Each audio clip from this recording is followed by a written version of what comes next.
2025 no doubt saw a significant shift in labor agitations, with several face-off situations with the federal government moving beyond traditional demands for wage reviews to encompass deep socioeconomic and security issues.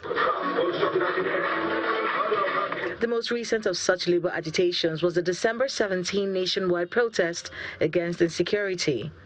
24 hours to the protest, the federal government had met with labor leaders on the need to shelve the planned protest.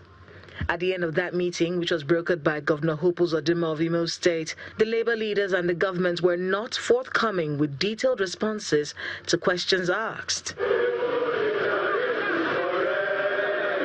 On the day of the protest, labor leaders accused the government of always using security to intimidate workers whenever they have a reason to agitate. In terms of labor issues, the office of the Secretary to the government and the Minister of Labor are responsible. So not the heads of security, whether that is to intimidate us or not. I've never seen any country where there are labor issues, we call security people either to intimidate us or whatever. Before the nationwide protest against insecurity, the NLC and TUC had also protested against the controversial 50% hike in electricity and the telecoms tariff. Inflation in 2025 continued to be a main driver of industrial disputes. Ultimatums were issued. Protests were organized to pressure the government to address the rising cost of living.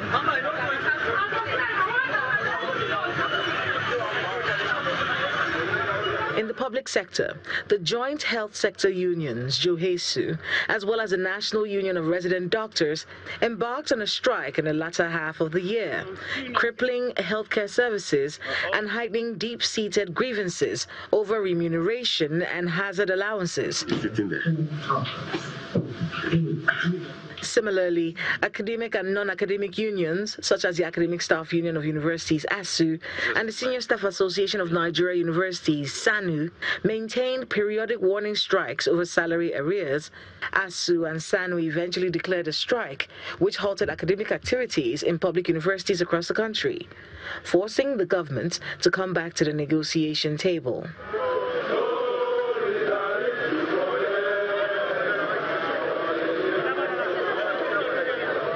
Perhaps never to be forgotten is the face-off between the members of the Nigeria Union of Petroleum and Natural Gas, NUPENG, the Petroleum and Natural Gas Senior Staff Association, PENGASIN, and the Dangote Refinery.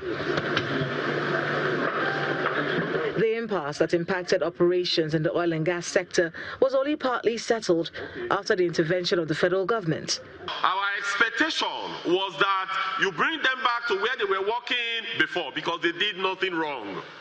But government now ruled the other way. That is why we are grudgingly saying, okay, let's even see how that pans out.